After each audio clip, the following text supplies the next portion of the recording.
Well, kia ora whānau. So good to be connecting together on this special day. In a biography of the late Steve Jobs, the founder of Apple, the biography recalls a scene near the end of Steve Jobs' life. Apparently, he was sitting in a garden, not feeling so well, and he was reflecting on the reality of his imminent death. And he said, "For most of my life, I felt that there must be more to our existence that meets the eye. I like to think that something survives after you die. You know, it's strange to think that you accumulate all this experience and maybe a little wisdom and it just goes away. So I really want to believe that something survives, that maybe your consciousness endures." And then he was silent for some time. And then he said, "But on the other hand, perhaps it's like an on-off switch. Click, and you're gone." And he smiled and said, "Maybe that's why I never like to put on-off switches on Apple devices." You see, Steve Jobs wrestled with a question that many people wrestle with. Is there some kind of life beyond this life? Some kind of existence beyond this existence? See, many people want to believe that something survives. We want to believe that there's something more than just this life, than just living and working and dying. But a lot of people are just, well, they're not sure of what that is, what that something is. And our fear is that death is the end. After that, well, nada, nothing, full stop, end of the story. And it might surprise you to know that Easter Sunday began in a gloomy and grim way. Everybody thought the events of Good Friday when Jesus was crucified was the end of the story. And so as Sunday came around, there were no Christians because there was no Christ. It was lights out on everyone's faith. There was a broken-hearted mother. There were disillusioned Galilean fishermen who thought they had wasted a season of their life, but there were certainly no Jesus followers because in their minds, there was no Jesus anymore. So see, Matthew, Mark, Luke, and John, all the authors of the New Testament Gospels, are very clear. No one was planning to keep this dream alive. No one was planning to keep this movement moving. And here's why. If Jesus couldn't keep himself alive, well, what's the point of trying to keep the Jesus movement alive? Because clearly Jesus can't be who he claimed to be. You see, in their minds, Good Friday was the end of the story. It's this massive and bleak full stop. One of my favorite stories occurs right here at the end of Luke's Gospel, Luke chapter 24. And I love the way Luke tells the story about Easter through this encounter of two people who actually met with the resurrected Jesus on this day that we call Easter Sunday. Now, he could have used numerous stories from any of the hundreds of people who saw the resurrected Jesus, but he focuses most of his time on this story on the Emmaus Road. This is how it begins. It says, this same day, two of Jesus' followers were walking in the village of Emmaus, 7 miles from Jerusalem. As they walked along, they were talking about everything that had happened. So these two friends were walking along the Emmaus Road. It's just after Jesus has died. And that morning, they've heard that Jesus' tomb was empty. And they've assumed that somebody must have stolen the body. They're confused. They're disappointed, devastated. And like so many others, they had pinned their hopes on Jesus to deliver the Jewish people from Roman oppression. They had seen him do miracles. They were amazed at his teachings. But then he died at the hands of the very people that had oppressed them for decades. And now his body is missing from the tomb. Why would somebody steal his body? You see, in their bleak state, that's their conclusion. Something else has gone wrong.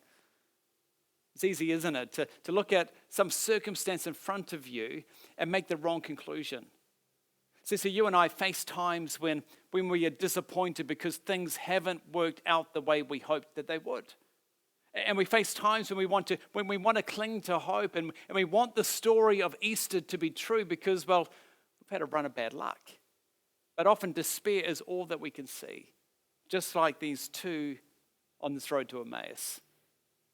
In the same way, when we discuss death, we want to believe that there is something else. But truth be known, we aren't just full of disappointments, we're also full of doubts. Now, you might never express your doubts out loud because of the unspoken rules that people have about what we can and we can't say in certain places. But you want to believe in the resurrection, but deep down you're wondering whether this whole thing is really true because it seems too good to be true. You see, disappointment and doubt of what these two are feeling as they walk along this Emmaus road. And as they walk, they talk to each other about all these confusing things that they're hearing. That they're trying to work out why Jesus died and why his tomb is empty. And they're just trying to make sense of it all. You see, this is one of the reasons I love the Bible. It is so true to real life. You see, earlier in his gospel, Luke actually says that he wrote his account about Jesus because he wants us to know for sure. To use Luke's language, he says, I decided to write an orderly account so that you may know the certainty of the things that you have been taught. You see, Luke knows that you and I have doubts at times. So he tells us the story of Jesus in a way that helps us amidst our own disappointments and doubts.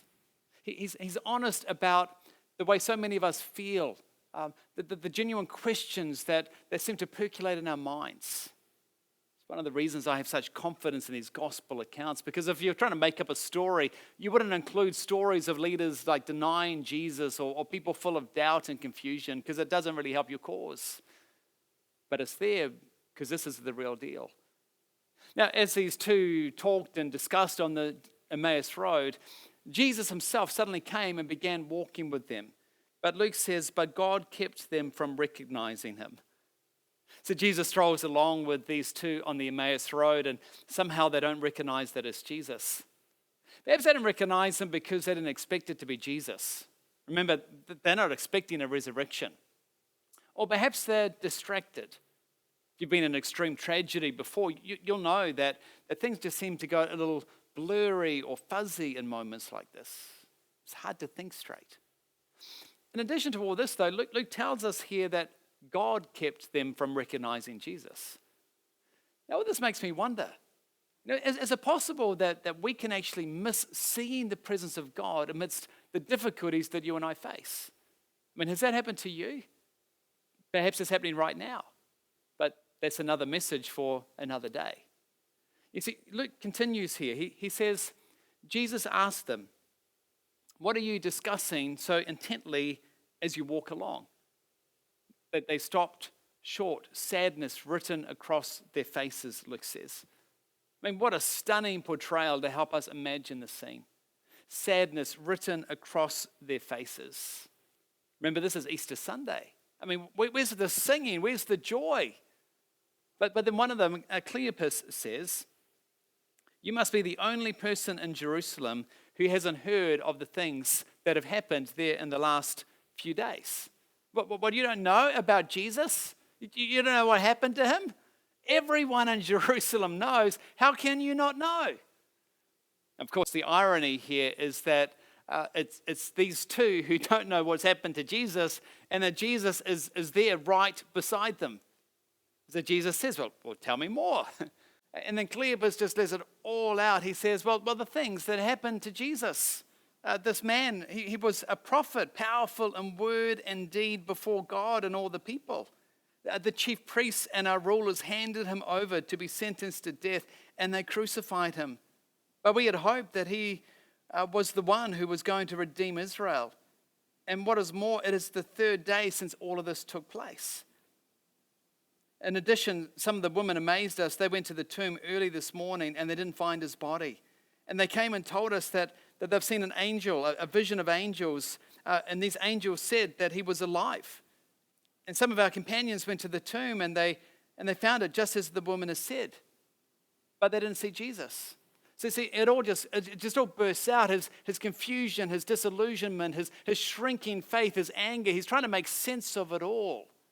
And his bottom line argument is this: we expected a different ending. And what we got is it's the death of the one we thought was going to save us, but now he's dead.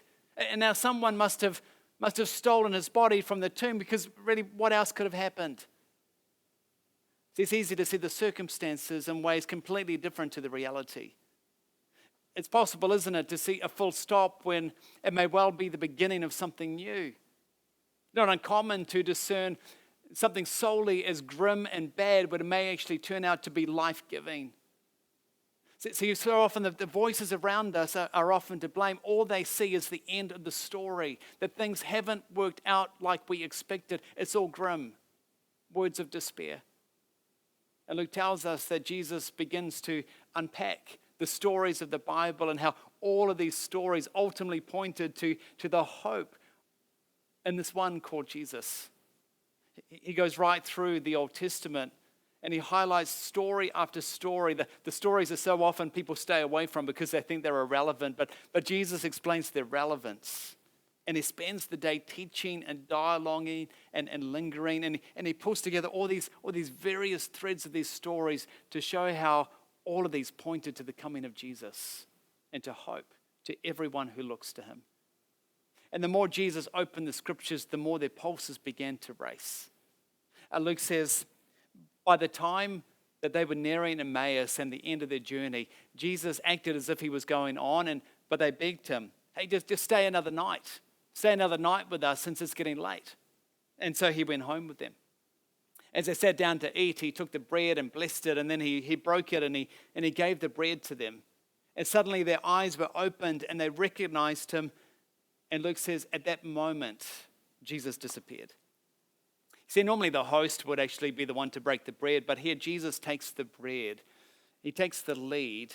And as Jesus breaks the bread, it's at that very moment that around the table, the eyes of these two on the Emmaus road are opened. And suddenly they realize they're dining with the resurrected Jesus. There's this beautiful painting here from the famous painter Caravaggio. And it captures a scene in a painting called Supper at Emmaus. Now actually he produced two different paintings by the same name. This is his later one in 1606. It's subtler than the first painting, but have a look at it. It's more intense, isn't it? But it's at the same time. Jesus sits in the middle with his two friends on either side. And there's bread on the tablecloth in front of him as Jesus dines with these two disciples. His eyes are closed in prayer as he raises his hand to bless the bread that he's about to break. And suddenly the two realize that this is Jesus. Do you notice the disciple on the left with his back who's leaning forward? He's hanging on to Jesus' every word. And the disciple on the right is gripping the edges of the table with both hands, gazing at Jesus with that burning intensity. His right hand moves forward, almost touching the hand of Jesus. And it's at this moment, everything just like clicks for these two. They see Jesus in the breaking of the bread. And at that moment, Luke tells us that Jesus disappeared. Apparently, he would go on to appear to hundreds of others. In fact, in one event alone, he appeared to 500 people. And I love the way these two disciples respond to what just happened. It says, they said to each other, "Didn't our hearts burn within us as he talked with us on the road and explained the scriptures to us?" You see, when scholars unpack this phrase, we're not our hearts burning within us. They say it speaks of this uncontrollable desire for someone, and that the heart is a reference to the whole person. In other words, these two on the road to Emmaus were saying that they had this life-changing personal encounter with Jesus. They felt their hearts, their whole lives going out to Jesus. They felt a love that they had never experienced before. And when did they feel it? Well, they felt it when the scriptures were being opened to them in a way they could understand it, in a way that pointed to who Jesus was and is. See, the reason Luke tells us this story is because he wants this to be our experience. He wants our hearts to burn within us. He wants us to have this life-changing personal encounter with Jesus, and not just once, but again and again and again. See, Luke understands that there are times when faith falters, when the whole story of salvation seems improbable, if not impossible. When we still want to believe in Jesus, but sometimes we just find it hard to know for sure. But he tells this story because he wants us to respond. See, some of you listening today have never responded to Jesus in a personal way. I can imagine Luke asking, what is it that stops you from making this your moment when you talk to Jesus and begin a relationship with him? Perhaps for some time you felt disillusioned with the treadmill that you're on because like deep down you realize you're placing your hope in something that's ultimately going to disappoint you. Like Steve Jobs. You really want to believe that there's something more than just this life, than just living and working and dying, but this can't be plausible, can it? It seems to go against the laws of science that show us that, well, death is the end of the story. It's a full stop. It's all impossible. But you see, sometimes what we think is impossible is actually possible. Let me illustrate it this way, and I've used this illustration at Grace City before because I find it really helpful. Can a triangle ever be a circle? Well, you say, well, of course not. You know, a triangle has straight lines, has corners. It can't be a circle. It's completely impossible. But you see, what's impossible with two dimensions becomes very possible when you add a new dimension, a third dimension. So here's a normal orange cone. Now, this one's a bit well used around traffic sites, but effectively, an orange cone is a triangle made up of a whole bunch of circles. So forget the square, but just think about the series of circles that make this up when you think about another dimension. See, what seems impossible in two dimensions becomes really possible when you add another dimension in. And friends, that's exactly the reality of the resurrection, what the resurrection does for you and me. It radically changes the way we see any challenges and predicaments, even death itself. That death no longer has the last word, but the resurrection opens up our eyes to a new reality, a new dimension. See, the story of Easter is the story of something breaking into our world from outside our world, showing us that this world is not all that there is. And Easter Sunday, it's like it pulls back the curtain of our natural existence, and it shows us that there is some kind of power or force beyond our world, which is able to overturn the laws of nature and bring a dead man back to life. See, none of this Easter event fits nicely into the categories of how nature and science normally work, those dimensions. But this is precisely the point. The resurrection of Jesus overturns our definitions of what's possible and normal, and it defines a whole new reality. See, Luke, the writer of this Gospel of Luke, wants us to grasp that the events of the Easter story really happened. And what the Easter story shows us is that this something beyond our world is actually a someone. That something that exists out there is not this impersonal force or a power or some subjective consciousness, not a great eternal abyss, but a someone, a personal God, a real being. And the really stunning thing about the Easter story is it shows us how, because of his love for us, God has dramatically intervened in our world. He's actually stepped into our world in real space-time history, and he became one of us, Jesus of Nazareth. That Jesus is God in human form, God who lived on this earth and died a human death and rose from the dead. And it's not just something out there beyond this life. It's that something is God who is out there, has drawn near to us and become one of us in the person of Jesus. And that's a lot to take in. But this is the Easter story.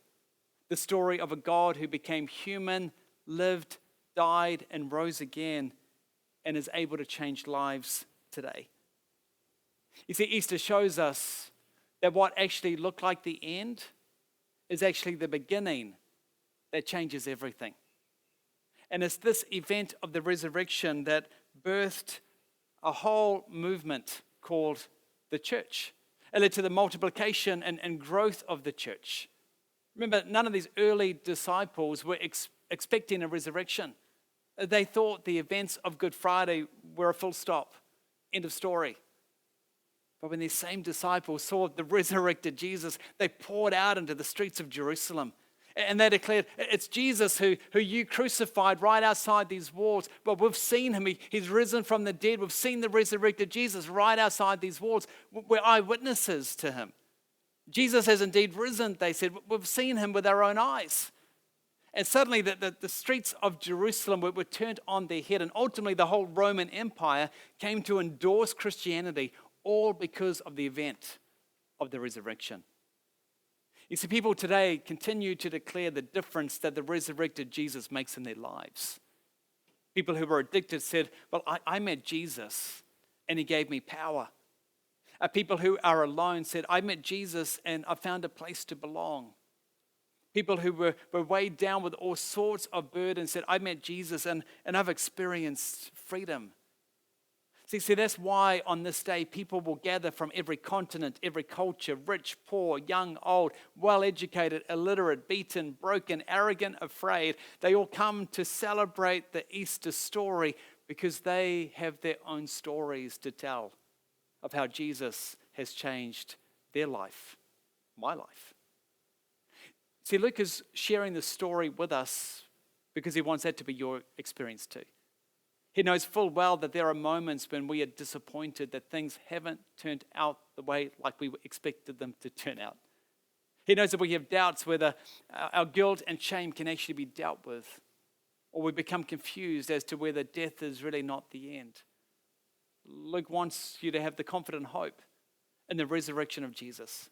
He wants our hearts to burn within us as we give ourselves over to Jesus. And so there's a question.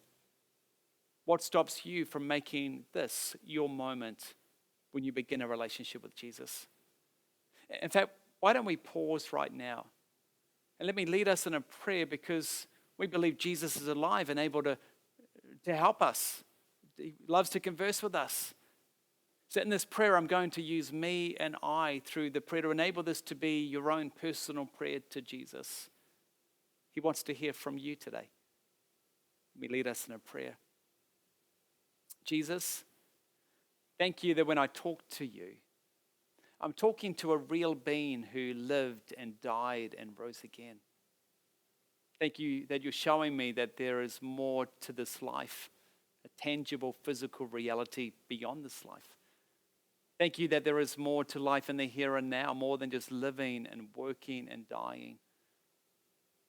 Jesus, I want to step into a vibrant relationship with you. I believe you lived, died, and rose again. And I want you to be the center of my life. Jesus, thank you for the hope that I can now have because of your death and resurrection. In Jesus' name, amen. You know, if you prayed that prayer for the first time today, we would love to hear from you. We have some getting started packs that we would love to send to you, or you can just let one of the hosts know in the chat space. After all, this is never the end. It's actually the beginning of your story. As we come to the end of this talk, I want you to notice one other response. So not only do they personally respond, but they just can't contain the joy that they experience in this moment. They have let others, they want to let others know. So Luke tells us in verse 33, within the hour, they went back on their way to Jerusalem. See, they take that 11-kilometer walk back to Jerusalem. There's no doubt it's in the dark, but they can't wait till the next day because all the others needed to know. See, at this moment, their sadness was replaced with joy. Their disappointment is replaced with excitement. And they rush out and they tell everyone that they have seen the resurrected Jesus. You see, their hearts have been strangely warmed. The fire that burned within them as the truth dawned on them, that they want other people to know this. And so these two flaming disciples kind of spark all the way back down this Emmaus road back to Jerusalem. And then they found the 11 disciples, Luke tells us, and the others who had gathered with them, who said, well, the Lord has really risen. He appeared to Peter. Apparently, Jesus has been appearing to other people, not just these two on the Emmaus road. And then these two start to talk about what they've experienced as well. And they say how they recognize Jesus over the breaking of the bread. So the idea is that you just can't keep this story to yourself. The whole world needs to know when you have encountered Jesus. See, all of us know that things aren't right in our world. But the good news of Jesus and the good news of the resurrection, it speaks hope. And it sparks life to our broken lives, to our broken neighborhoods, to our broken world. That Jesus is able to make all things new. So see, this is the good news of the gospel that can change everything. It changes the way we see life. It changes the way we see death. Easter Sunday says to us, what looks like the end is actually the beginning that changes everything. So you and I are on our own Emmaus road, and it's so easy to get distracted by what's going on around us that we don't always recognize Jesus is walking right with us. Sometimes we need to hear the voice of Jesus, not our own voice. And so we have something special prepared for you today. In the chat, there's a link that you can click on, and there is a word that you can choose that best describes how you're feeling right now. And when you do that, we will send you a letter that contains the truth that Jesus would want you to hear today. Now, if none of the words we've suggested describes, you just add your own word and we'll get a letter to you too. After all, we can be so distracted by what's going on all around us that we need to hear the voice of Jesus, not our own voice. So what might change for you in your circumstances if you knew 100% that Jesus is with you right now and that Jesus is making all things new? See, friends, let's make this Easter the beginning of a new chapter in our lives, because what looks like the end is actually the beginning that changes everything.